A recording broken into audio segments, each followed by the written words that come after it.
So my evening is unwinding. I have finished 2 jobs.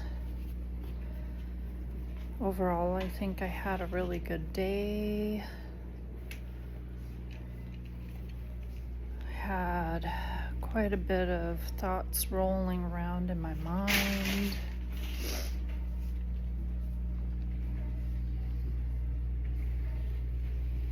I was considering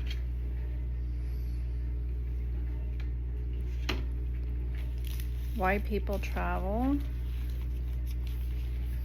and there's any number of reasons why people travel in general. When I first started traveling, I was really young. I think my very first trip I ever took was a trip to Seattle. I went to the Seattle Children's Hospital. Excuse me, that's my dishwasher. Gotta get them done. And I was blind at the time when that trip happened. I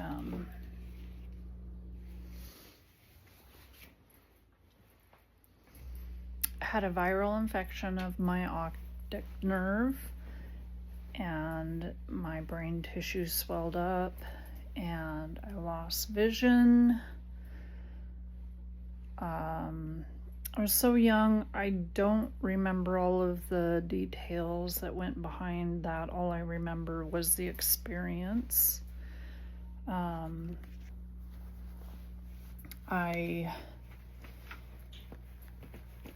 Sorry, shaking off my jacket. I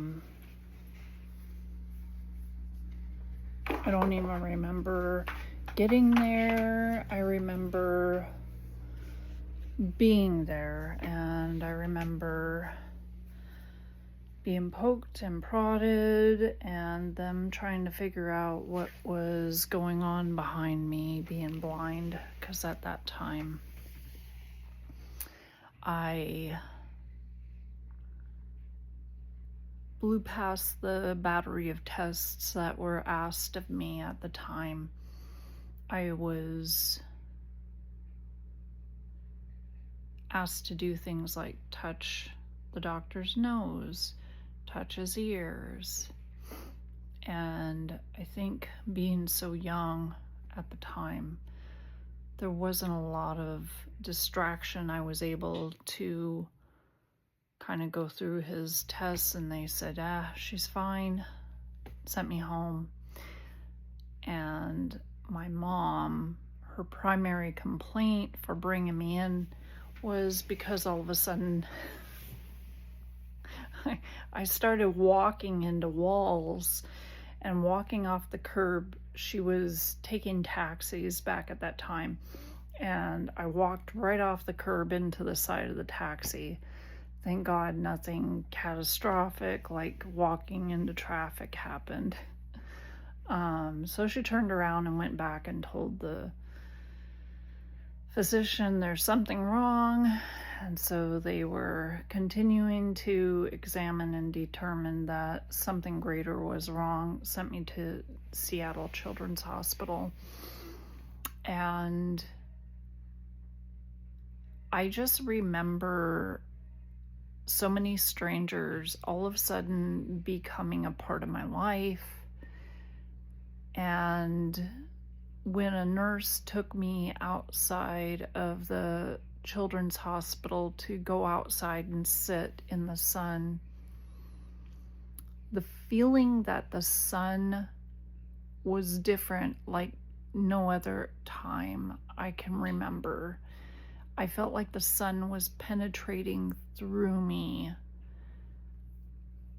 and at the same time I couldn't see the sun that was touching my skin. So it was a very bizarre phenomenon for me to experience.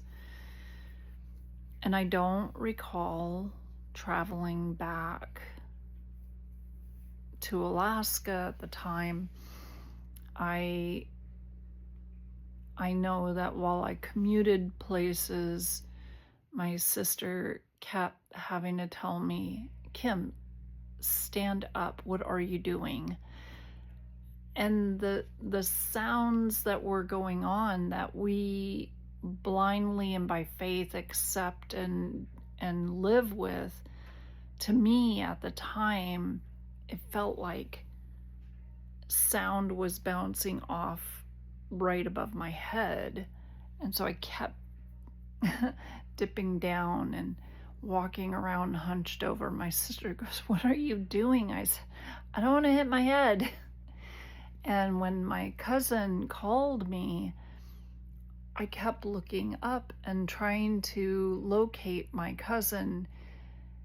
And that time in my life was just probably some of the first memories I had where you encounter new people and begin relationships without your vision. And I think that was a huge pinnacle moment for me, because I had to work through an obstacle. I had to approach things differently for a while, and I didn't develop that sense of dealing with strangers.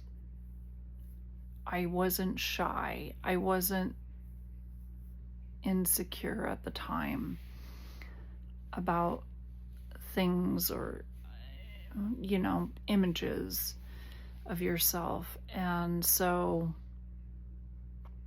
people were just people there to encounter, experience, and deal with. And then later on, I went on to travel back and forth to see my father in Unalakleet, Alaska. And that was probably the first time I remember or was aware of and learned about the ocean. And I already knew my grandmother, and I was getting to know my father and other relatives at the time. And my dad, he fully embraced me when I first came into Unalakleet. And it was all such a bewildering experience for me, because I traveled with my grandmother through Anchorage and then come to Anchorage and am met by this big burly man who seemed like he was a big burly man to me at the time. And he was so excited to share his world with me, but had such a confidence at the time. I had to have been 6 or 7, because I had recovered from being blind at this point. I think I was 7. And he pointed me in a direction and said, "You want to see something amazing? Go that direction and you're going to run into the ocean." And at the time, I didn't know what an ocean was. So I did. I took off in that direction, and I don't know how or why he thought it was a great idea to just send a child off in a general direction and trust that I would actually navigate and find my way back to where they were. I'm pretty sure at this point I got over a lot of anxiety dealing with these issues in life because of these experiences I had. I was in utter awe and wonder coming to the edge of the Bering Sea and looking out and not understanding what I was looking at. I think the reason why I turned around and came back was because of the wind and the cold air of the coast. But I remember feeling like this was something to be experienced and respected, and I would frequently go back. And I think even though I got it right the first time to get there and get back, there would be other times where, you're a child and you just want to explore and you start walking, but you can't exactly calculate your distance you've gone, the direction, or where you have to go to get back to the place you started. And a couple of times I was lost. But then in the village, it wasn't a big deal because if I was gone too long, there was somebody that was going to come across me. And I had relatives that I would run into, and people were so excited at the time to encounter me and see me and spend time with me. And I remember thinking, this is all so wonderful. And I was scared at the same time. I was still having to spend a great deal of time with people that were strangers to me. And to learn who they were and get over my intimidation and fear of the unknown. And that was when I would start going back and forth 2 to 3 times a year to visit. And I loved flying. That was scary because you're not on these big jetliners. Maybe out of Fairbanks going to Anchorage. But once you're out of Anchorage, you're getting on a small 6-seater plane and flying into a village with a lot of turbulence. And that was very upsetting. And I had a cousin that would fly with me. And this cousin, he wasn't like blood cousin, but he was my dad's best friend's son, so we called him cousin. And he used to say, "Hey, Kim, come here. I want to show you something." And I would come over to his side of the plane, and he's like, "Do you see that thing on the wing of the airplane?" And I'm like, "No, it's a crack." And I'm like, "What?" "It's a crack on the wing." He said, "You should probably keep an eye on it because I don't know if the wing's going to stay on this plane." I think that point I did cry. I remember being upset and him laughing at me because I sat down and I didn't understand what he was trying to get me to see.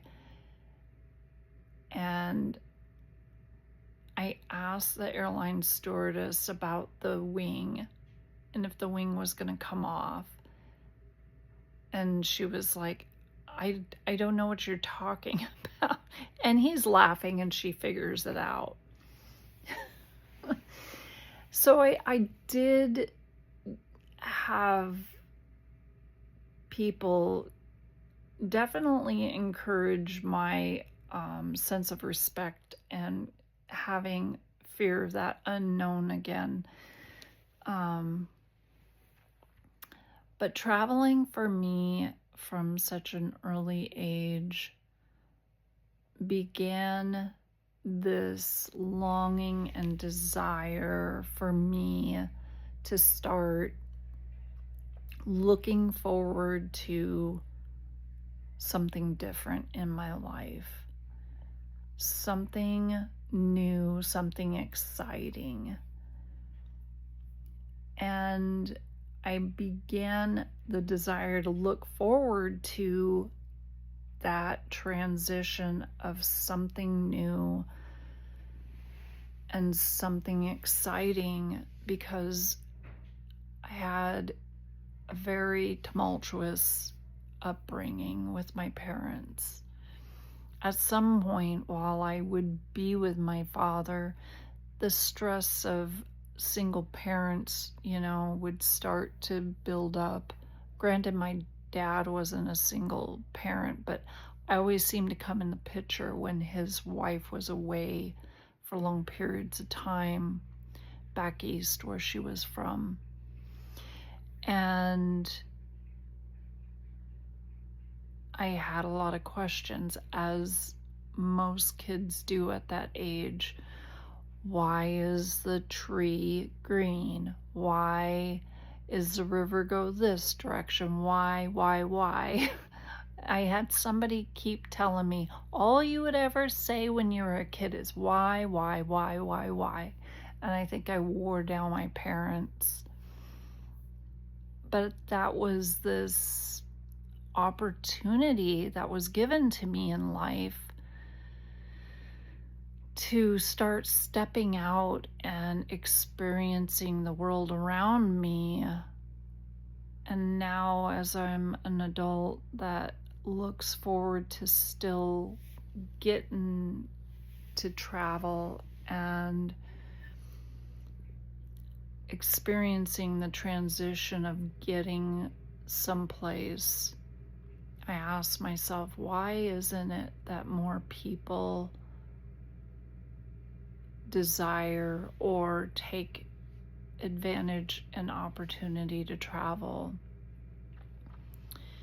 And when I've asked people, a lot of times I'll hear people locally here in Alaska say, I just never thought about it. I just have no desire.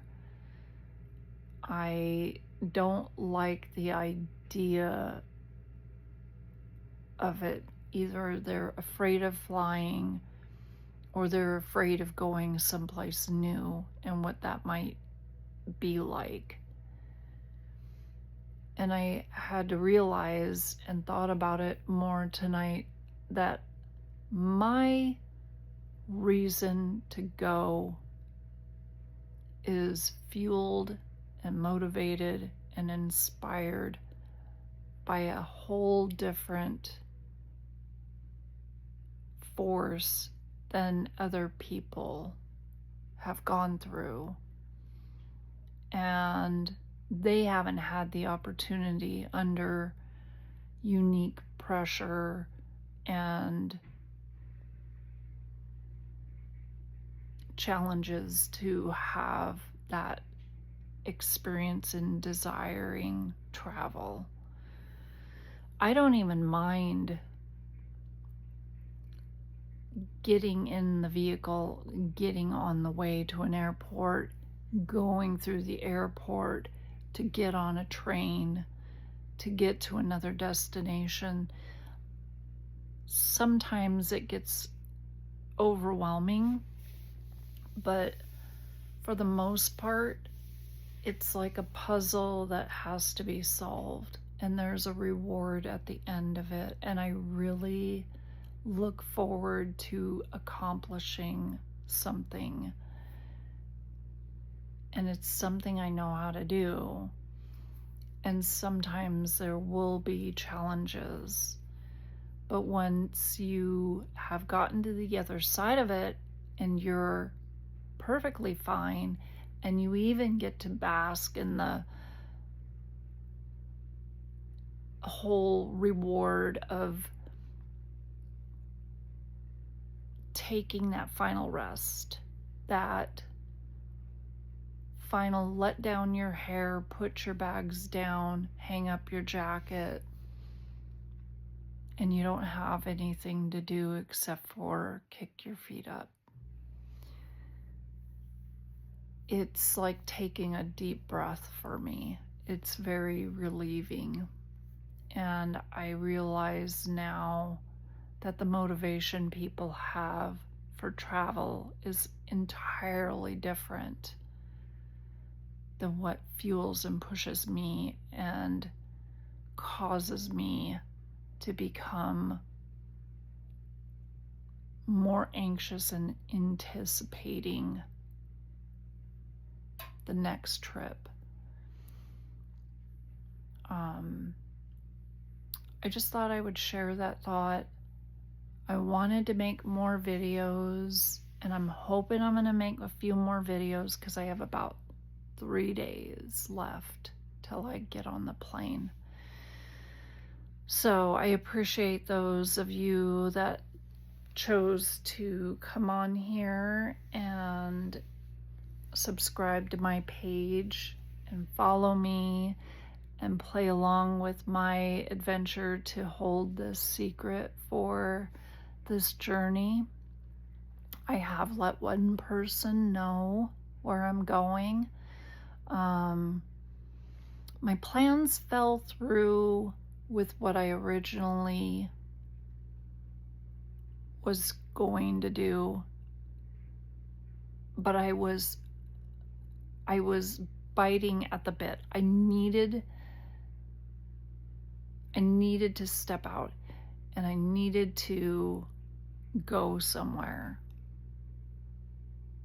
And so I did what I've tried commonly teaching other people to do, which is just get on the Google Flights, punch in the Explorer, and look where you can go and if it fits in your budget.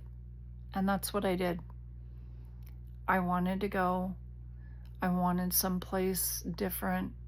I have reasons I'll talk about in another video that are a part of what's motivating me for this trip, as well as explaining a little more about why I wanted to just be secretive. And I would look forward to that, and I hope you're going to continue to follow, like, subscribe, share the video if you enjoyed this, and have a good night.